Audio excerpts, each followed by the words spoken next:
야고보서 4장 13절에서 17절 말씀입니다. 교독하겠습니다. 들으라, 너희 중에 말하기를 오늘이나 내일이나 우리가 아무 도시에 가서 거기서 1년을 유하며 장사하여 일을 보리라 하는 자들아, 내일 일을 너희가 알지 못하는도다. 너희 생명이 무엇이뇨? 너희는 잠깐 보이다가 없어지는 안개니라. 너희가 도리어 말하기를 주의 뜻이면 우리가 살기도 하고 이것저것을 하리라 할 것이오늘 이제 너희가 허탄한 자랑을 자랑하니 이러한 자랑은 다 악한 것이라. 이러므로 사람이 선을 행할 줄 알고도 행치 아니하면 죄니라. 아멘. 네, 이제 여름 무더위도 좀 최근에는 좀 꺾여가는 것 같습니다. 그러나 이제 장마도 끝나고 이제 본격적인 그런 또 8월 한 달간 무더위가 있을 것입니다. 이 무더위 때 우리 성도님들 건강 관리 또 유의해 주시고요. 건강이 얼마나 중요한가는 우리가 살면서 또 연세가 드실수록 더 그 건강을 정말 그 중요함을 알게 되는 것이죠. 우리가 믿음이 있다 할지라도, 정말 믿음이 있다 할지라도 이 육체의 건강이 무너져 버리면 하나님의 일을 할 수가 없습니다. 병상에 누워서 어떻게 하나님의 일을 하겠어요? 믿음은 있고 믿음은 좋아도 육체가 무너지면 그렇습니다. 그래서 이 육체라는 것은 우리가 멸류관을 얻을 수 있는 기회예요.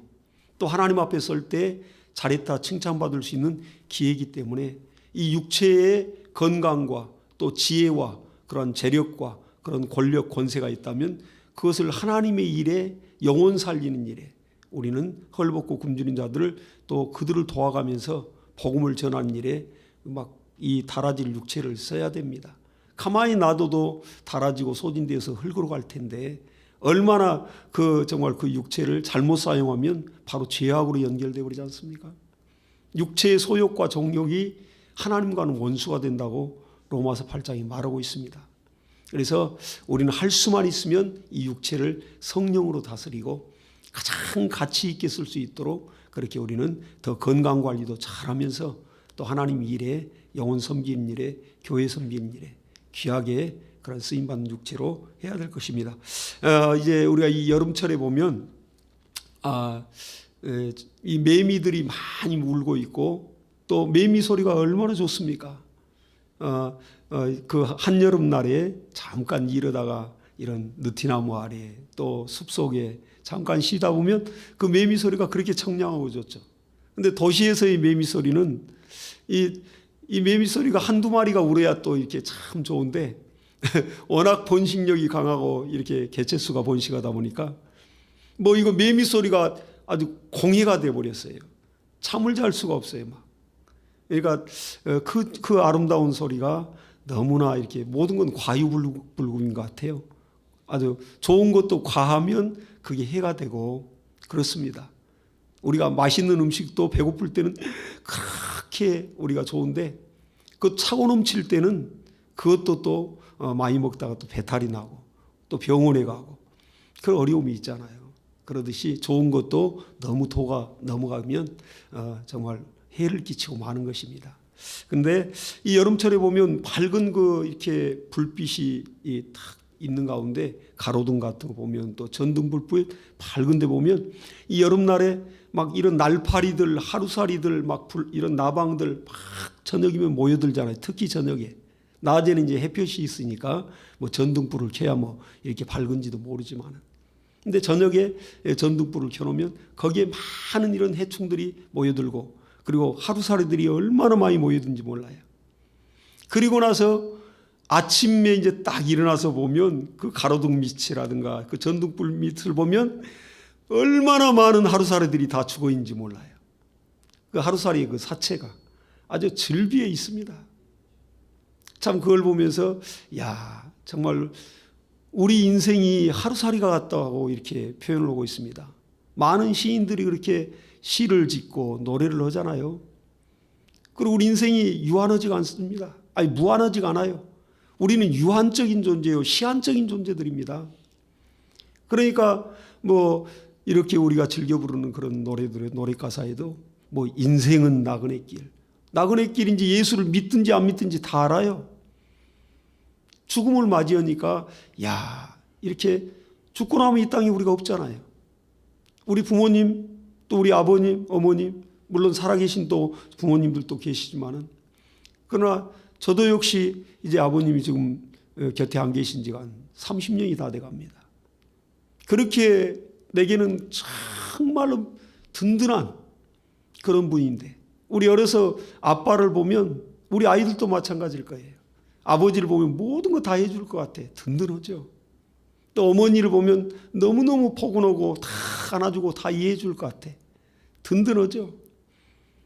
근데 안 계시면 정말 너무너무 인간의 그 존재감이라는 게 살아있을 때 정말 그 존재 가치가 크고 빛나는 거죠. 안 계시면 너무 허전합니다. 그러듯이 우리 인생 자체가 어떻게 보면 이렇게 하루살이와 같다 말하고, 오늘 이 야고보서의 본문의 말씀에는 너희 인생이 무엇이냐, 너희 곧 인생의 그 생명이 무엇이냐, 잠깐 보이다 없어지는 안개와 같으니라, 이렇게 지금 말하고 있어요. 그 사도 야고보가 얘기하는 겁니다. 예수님의 육신의 친동생입니다. 야고보서 기록한 야고보는. 그렇기 때문에 이는 예수님 살아계실 때, 예수님 십자가에 죽을 때까지도 예수 안 믿었던 사람이에요. 응애하고 태어나 보니까 내 형, 육신의 형 예수가 있거든. 근데 그 예수가 자기가 하나님의 아들이라고, 하나님이라고 말하고 있고, 많은 수만 명의 군중들이 항상 어디를 가는지 따라다니고, 죽은 자가 살아나고 병든 자가 일어나고, 인생이 막 모든 문제가 막 풀어지고, 상담받기 위하여, 치료받기 위하여, 해결받기 위하여, 천국 복음 듣기 위하여 예수께로 엄청난 군중들이 몰려드는 거예요. 야고보가 봤을 때는, 예수님의 육신의 친동생 야고보가 봤을 때는 저것들 아주 미친 사람들 아닌가. 내 육신의 형이 뭐 대단하다고. 내게는 그냥 형일 뿐인데, 태어나 보니까 마리아의 태를 먼저 빌려 쓴 예수 그리스도가 먼저 맏형이 있는 거예요. 형이. 야고보가 믿어지겠어요? 이게 하나, 자기 형이, 자기 육신의 친형이, 우리 어머니 아버지가 계시고 내가 태어나 보니까 정말 내 형이 먼저 있었는데, 그가 하나님의 아들이 하나님이라고 믿어지겠습니까? 이게 야고보는 절대 예수라 믿었습니다. 아무리 죽은 자를 뭐 수천 명을 살려도 눈 하나 까딱 않죠. 예수님 십자가에 돌아가셔도 그냥 형 쓸데없는 짓하다가 저렇게 비참하게 죽내면서 그렇게 아마 불쌍히 여겼을 겁니다. 그런 야고보입니다. 근데 사도행전에 보니까 예수님이 부활하셔가지고 그 육신의 친동생 야고보를 부활한 몸으로 직접 만나줬습니다. 십자가에서 숨이 끊어지고 마지막 로마 군인이 정말 예수가 죽었는가 그리스도가 죽었는가 그 확인하기 위해서 옆구리를 로마 군인이 창으로 확 찔러서 마지막 확인 사살까지 했습니다. 그걸 다 봤어요. 내 형이 죽는데 지금 처형당하는데 안 갈 동생이 어디 있겠어요. 무슨 원수가 졌다고. 예수가 원수질 만한, 예수 그리스도가 원수질 만한 일을 했겠습니까? 요셉이 일찍 죽고 정말 소년 가장으로 그렇게 목수일을 하면서 가족을 다 돌보고, 그리고 30세 때 이제 공생애를 펼쳤는데, 그 야고보가, 그러니까 야고보서의 이 문체 자체를 보면 강렬합니다. 아주 신랄하다고요. 이성이 시퍼렇게 살아있어요, 이 문체가, 야고보서가. 그러니까 보지 않고 만지지 않고 믿을 수 없는 그러한 아주 그냥 확고한 그러한 성품과 기질과 신념으로 가득 차 있는데, 거기에 신앙이 들어가니까, 부활하신 주님을 만나니까 그가 완전히 무릎 꿇고 내 형이 내 육신의 형이 아니구나. 내 어머니의 경건한 내 어머니의 아직 결혼도 안 한 처녀였던 내 어머니의 마리아의 태를 빌려서 그가 말씀이 육신이 되어 나오신 그리스도구나. 이걸 알아버린 겁니다. 부활하신 주님이 직접 의심 많은 그 마리아를 이 야고보를 만나줬다니까요. 그래서 그 야고보가 우리 인생이 무엇인가를 알고 기록하고, 또 초대교회에 그가 참 초대 감독으로 예루살렘 교회 그 많은 사람들이 모이는 곳에 그렇게 많은 사람들을 예수님의 육신의 친동생으로 이렇게 복음을 전하고 했던 사람입니다. 근데 그가 얘기하는 거예요. 너희 인생들이, 너희 생명이 무엇이냐? 잠깐 보이다 없어지는 안개다. 저도 이제 김포공항 쪽에서 이렇게 항상 교회를 올 때든 또 신방을 갈 때든 아침에 일찍 차를 끌고 나옵니다. 또 새벽 예배 때도 항상 차를 끌고 나오죠. 그러면 김포 그쪽은 원래 평야지대이기 때문에 지금은 마곡단지가 들어서서 다 건물이 다 들어왔지만은 뭐 신도시, 아주 제일 가는 신도시가 돼버렸죠. 뭐 서울 시내권에서. 근데 거기에 보면 이렇게 안개가 많이 피어올라요. 불과 뭐 10년 전에만 해도 우리 그쪽에 살 때만 해도 그렇게 보면 거기에 이렇게 아직 집을 지으려고 뭐 울타리를 쳐놓고 평야예요, 평야. 그 넓은 평야입니다. 김포공항 앞쪽이. 근데 그쪽이 안개가 얼마나 많이 끼는지 몰라. 한강까지도. 그 안개 속을 헤치고 오다 보면 야, 정말 이러다 사고 많이 나지. 그리고 안개가 너무너무 멋있어요. 뭐 가득 이렇게 안개가 가득 차 있으니까. 아주 뭐 영화의 한 장면 같죠. 기분도 좋죠. 그러나 사고의 위험도 있지만. 근데 해가 이렇게 떠오르면서는 언제 안개가 있었냐는 듯이 싹 사라지고 걷어지고 없어. 순식간에. 우리 인간이 대단한 것 같지만요. 내 존재가 대단한 것 같지만요. 정말 내가 세상을 뭐 다 움켜쥐고 내 마음대로 살 것 같지만, 그리고 또 세상이 열심히 해서도 권력을 얻었다 할지라도 대통령이 돼서 주권자가 돼서 뭐 장차관이 돼서 막 권력을 쥐고 막 나는 새도 떨어뜨릴 만한 그런 권력을 가졌다 할지라도 죽고 나면 뭐 아무것도 아닙니다. 이게 그렇잖아요. 우리 인생이 이렇다 이렇게 말하고 있는 겁니다. 너희는 잠깐 보이다 없어지는 안개와 같으니라. 그렇기 때문에 내일 일을 자랑하지 마라. 잠언서 27장 1절에도 너희가 내일 일을 자랑하지 마라. 오늘 한날 하루에 어떠한 일이 일어날 줄 알지 못함이라. 이렇게 기록하고 있습니다. 내일이요? 저와 여러분은 내일이 없는 존재들입니다. 내일이 없다고요. 우리가 말하는 그 내일이 오늘 지금 주일, 내일이 월요일이잖아요. 근데 오늘이 24일, 내일이 25일 월요일입니다. 시간적으로 따지면 내일이죠, 분명. 근데 내일을 우리가 내일 아침에 눈을 뜨는 순간 그건 오늘이 되고 마는 겁니다. 그러니까 우리는 내일이란 그 시간 안에 살지를 못해요. 우리 인간은. 오늘이란 이 현실 속에서 오늘이란 날에 우리는 살고 있는 겁니다. 내일이라는 것에 속지 말아야 된다는 거예요. 그러니까 내일 일을 너희는 자랑하지 말라. 잠언서에 분명하게 지혜자가 말하고 있습니다. 오늘 한날 어떤 일이 벌어질지 모른다. 오늘 안녕 못하고 내일 못 일어나면 내일 없는 거예요.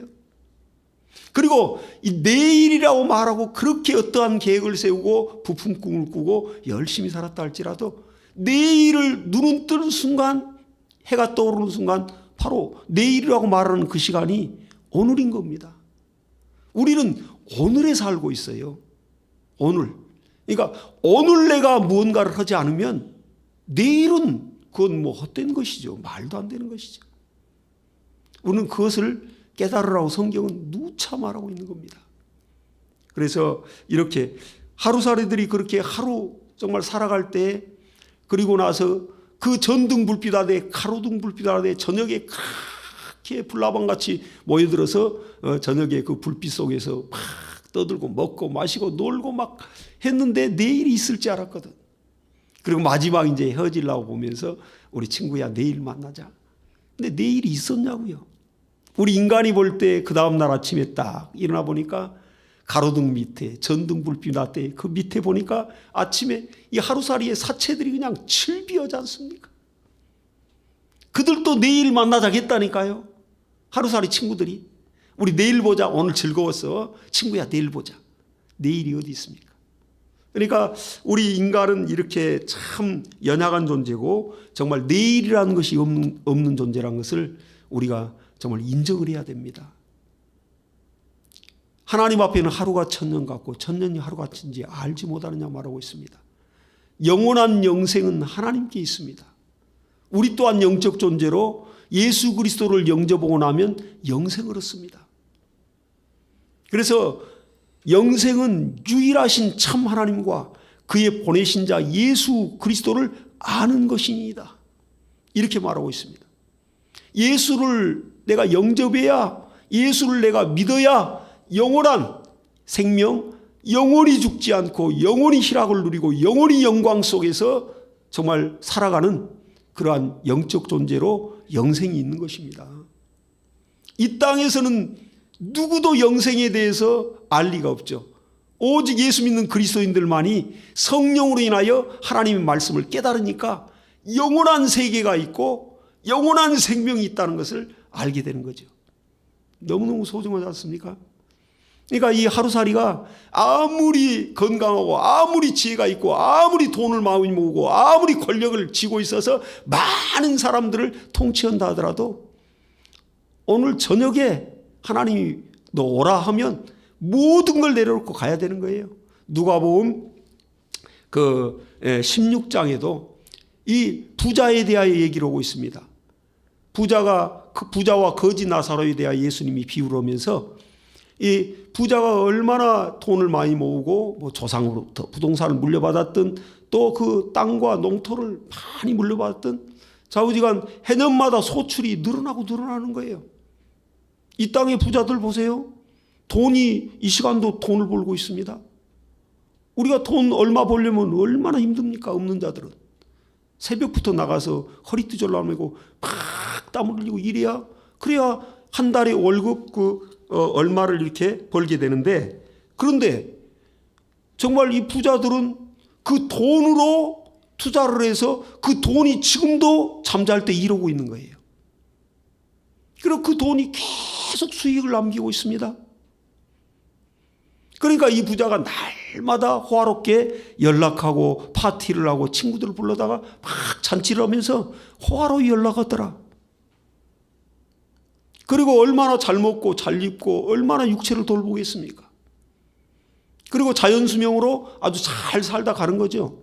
근데 그 부자의 대문간에 거지 나사로가 이제 거기 있는 겁니다. 근데 그가 이렇게 믿음이 있었던 것 같아요.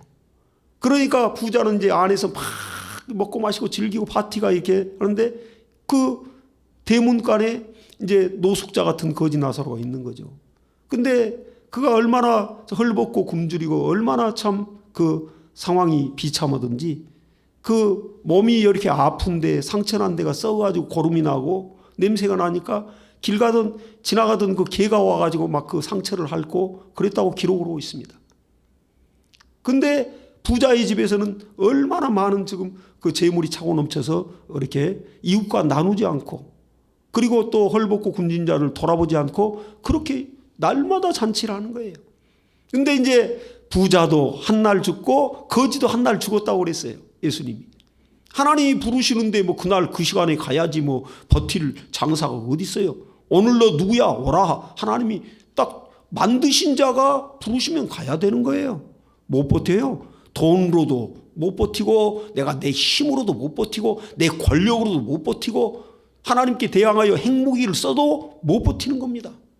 김정은이 지금 핵무기로 이어보면서 뭐 떵떵거리고 있지만은 하나님이 오늘도 와라 이 약한 자야 하면 그거 뭐 핵으로도 대항 못하고 바로 그냥 꼴까닥 하는 거예요. 김일성이 천년만년 살 것 같았죠. 김일성이 갔잖아요. 김정일이 갔잖아요. 김정은이 오래 못 살겠더만. 그렇습니다. 근데 그 인생이 그렇게 내일 일을 막 자랑을 한다고요. 그 자랑은 허탄한 자랑이라 악한 것이니라. 그렇게 말씀하고 있습니다. 그래서 이렇게 우리 인생이 내일 일을 알지 못하는데 내일 일을 다 계획을 세우고 살잖아요. 자녀를 향해서 100년 대계의 계획을 세우고 우리 자식들, 우리 손주들 어떻게 내가 교육을 시켜가지고 어떻게 키워가지고 해외 유학을 보내가지고 나중에는 학위를 따고 또 전문가를 만들어서 우리 가문을 세워야지 하면서 그렇게 다들 정말 허리띠 졸라매고 뭐 교육을 시키고 그렇게 정말 자녀들 위해라면 아주 목숨을 걸지 않습니까? 근데 오늘 또 이 본문에 그 야고보가 얘기하는 거예요. 너희가 어느 도시에 가서 오늘 그리고 내일 그리고 너희가 거기서 이제 1년을 계획을 세우고 유하면서 있으면서 장사를 해가지고 큰 이익을 남겨가지고 그 다음에 내가 이 돈을 가지고 또 부동산에 내가 재테크를 하고 해가지고 내가 재산을 내가 다 모으리라 그렇게 계획하는 자들아 너희가 내일 일을 알지 못하는도다. 이렇게 말했어요. 우리가 다 계획은 있지만은 우리 계획대로 다 이루고 갑니까? 그 뜻대로 안 됩니다. 오늘 하루라는 날을 하나님이 주신 오늘이라는 날을 우리는 참 신앙으로 하나님 앞에 부끄러움 없도록, 하나님 앞에 정말 이렇게 죄악으로 하나님과 나 사이가 담이 쳐지지 않도록, 하나님이 내가 너를 도무지 모른다, 불법을 행한 자에 떠나가라, 그런 정말 두려운 일이 벌어지지 않도록 하나님과 나 사이에서 먼저 죄악의 담을 걷어내고 또 회개하고 내려놓고, 하나님 아버지, 내가 하나님의 자식입니다. 하나님이 예수 그리스도를 정말 피 흘려서 나를 샀지 않습니까?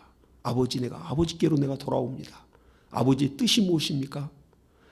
정말 너희는 세월을 아끼라, 때가 악하니라, 주의 뜻이 무엇인가 이해하라, 이렇게 말씀했습니다. 우리 인생들에게 날마다 돈 버는 일에 열심히 내야죠. 물론 물질계에서는 물질이 있어야 되니까. 그래, 열심히 내서 물질을 벌 때 무엇을 위하여 물질을 버냐 이거예요. 돈을 버는 목적이. 또 공부를 하고 또 공부를 하고 또 공부를 하면서 머리싸움이 거는 것이 누구를 위하여, 무엇을 위하여 공부를 하냐 이거예요. 그 목표가 하나님과 연결되어 있지 않으면 다 허탄한 인생입니다. 아무것도 아니에요. 정말 그 존재가 의미가 없어져 버리는 겁니다. 하나님이 우리를 만들 때는 목적을 가지고 만드시고, 우리를 통하여 뭔가 하나님이 자기 하나님의 뜻을 이루시기 위하여 우리 각각에게 하나님이 요구하시는 믿음이 있습니다. 그러니까 우리 존재 가치가 가장 가치 있을 때가 하나님이 나를 만든 그러한 하나님의 목적대로 내가 쓰임받고 그걸 깨닫고 정말 이 땅에 열심히 치열하게 공부하고 치열하게 돈을 벌고 치열하게 정말 열심을 내되 거기에서 얻어진 소출과 그 결과와 목표물을 가지고 내가 하나님을 위하여 뭔가를 해야겠다는 이러한 먼저 선제적인 목표가, 그의 나라와 의의를 먼저 구하는 이 목표가 먼저 서야 하나님도 돕고자 하는 마음이 생기지요. 그래서 마태복음 6장 33절에도 너희는 먼저 그의 나라와 그의 의의를 구하라. 그리하면 너희가 그렇게 얻고자 하는 명예와 물질과 건강과 행복, 이 모든 것을 내가 더해주겠다. 하나님이 약속을 했습니다.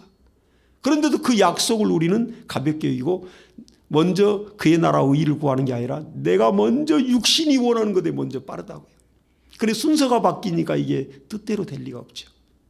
좀 더딜지라도 하나님의 그 나라와 그 의의, 하나님이 내게 원하시는 정말 영혼 섬기는 일과 교회 섬기는 일, 하나님 앞에 설 때 그것이 면류관일 텐데, 또 이웃을 섬기고 부모 형제를 전도하고 또 섬기는 그 일에 우리가 참 마음을 쏟아야 됩니다.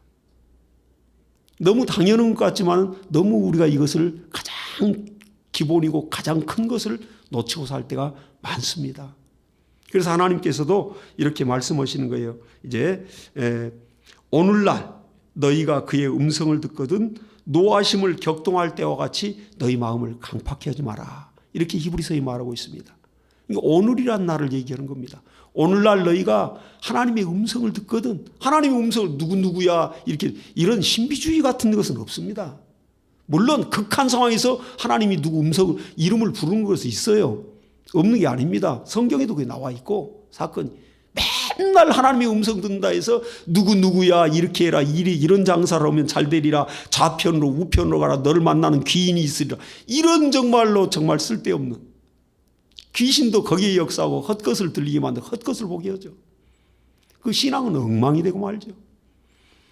하나님의 음성이라는 것은 하나님이 우리 손에 쥐어준 이 기록된 말씀에 하나님의 음성이 있습니다. 말씀을 하나님이 초월하지 않습니다. 말씀을 떠나서 하나님 역사하지 않습니다. 성령 또한, 성령 하나님도 우리 안에 계시는데 하나님이 우리 안에 계시잖아요. 성전 삼고. 그 성령 하나님도 진리의 영이라 하나님의 말씀을 떠나서 자의로 행하지 않습니다.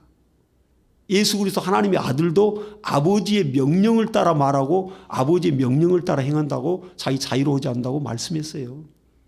성령 또한 자의로 행하시지 않고 아버지의 말씀을 아들에게 이르신 그 말씀을 보증하기 위하여, 이것이 전능하신 하나님의 말씀이라는 것을 보증하기 위하여 성령이 능력으로, 은사로, 이적으로 역사하는 겁니다. 그게 우리의 참 신앙이죠. 그러듯이 그 하나님의 음성이, 하나님의 말씀이 우리에게 들려올 때 너희 마음을 강팍해 하지 마라. 이렇게 말하고 있습니다.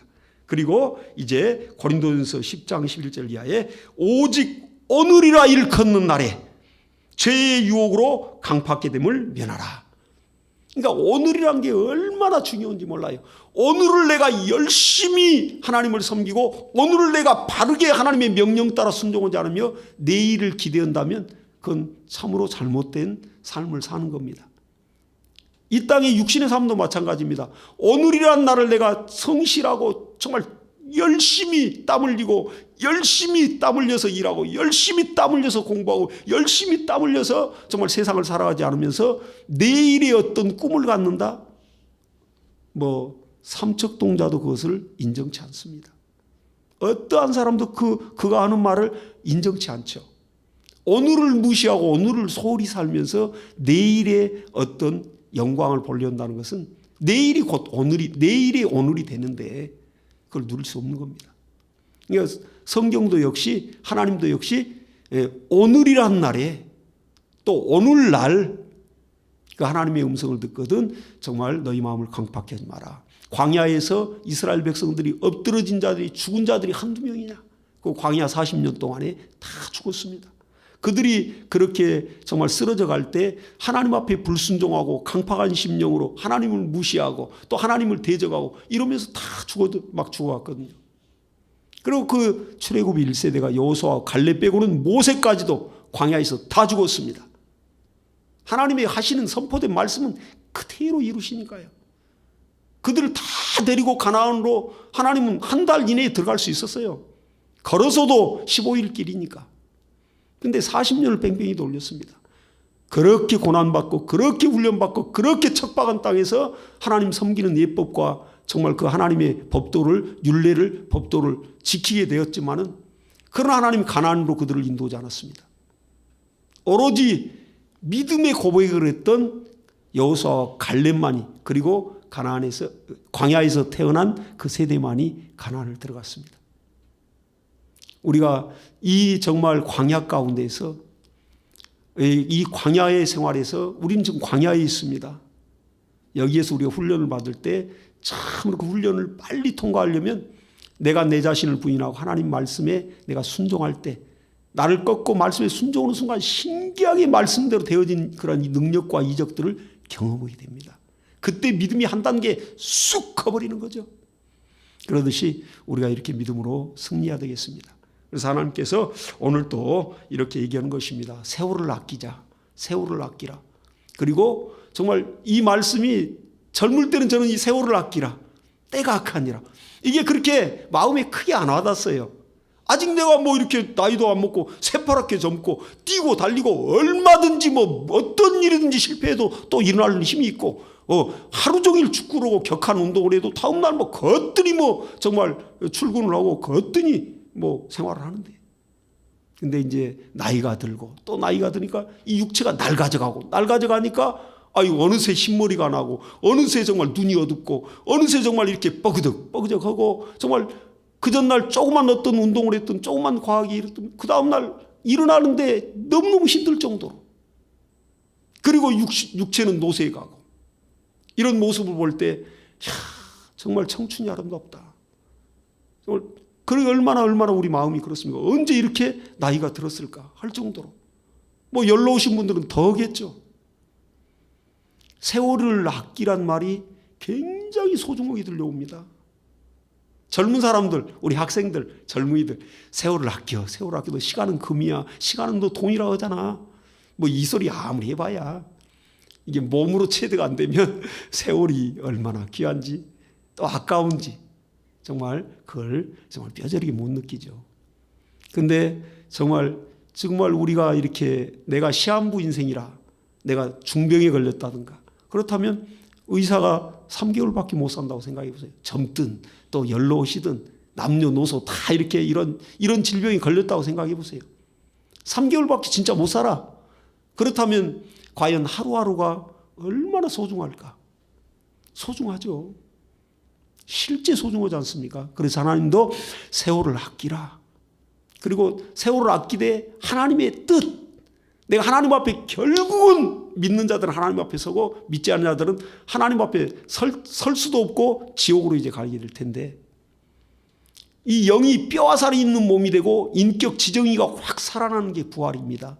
육체는 어차피 50년 쓰든 60년 쓰든 100년 쓰든 90년 쓰든 이거 흙으로 가요. 흙으로 만들었기 때문에. 육체는 하나의 장막이요. 육체는 하나의 집과 같고 하나의 정말 그릇과 같습니다. 그 바삭 깨지면 그 안에 들어있는 이 영혼. 그래서 영은 항구적인 존재인데 뼈와 살이 있는 몸으로 예수 오실 때 순식간에 신령한 몸, 늙지 않고 병들지 않는 신령한 몸으로 영이 뼈와 살이 있는 몸이 되고 지정의, 인격이 완벽하게 되살아나는 것입니다. 이것이 부활입니다. 안 믿는 자도 똑같이 사망의 부활로 똑같이 그렇게 부활해요. 근데 그들은 그 부활하고 멀쩡한 정신, 죽을래야 자살을 해야 자살도 안 되는, 내가 고통받으면 그냥 목숨 끊으면 끝날 것 같은 그건 육체는 가능한데 이 영체는, 신령한 영체는 안 돼요. 죽음이 피하려 가리라 요한계시록 말합니다. 그 멀쩡한 정신 가지고 지옥불에서 엄청난 고통을 당하죠. 바로 이와 같습니다. 우리가 믿는, 예수 믿는 신앙, 영생을 얻는 신앙이 얼마나 위대한가를 우리가 알 수 있는 겁니다. 오늘 이 시간 기도하십시다. 기도할 때 하나님이 주신 시간을 소중하게 여기고 하루하루가 얼마나 소중한지, 그리고 이 세월을 아낄 수 있는 믿음을 주시되 할 수만 있으면 하나님의 명령 따라 헐벗고 굶주린 이웃들을 돌아보고 또 선한 일로 나보다 더 어려운 자를 다 돌보며 베풀며 정말 그들의 마음을 감동시켜서 예수를 전하는 일에 나와 내 자손을 사용해 주시옵소서. 우리 기도하겠습니다. 하나님 아버지.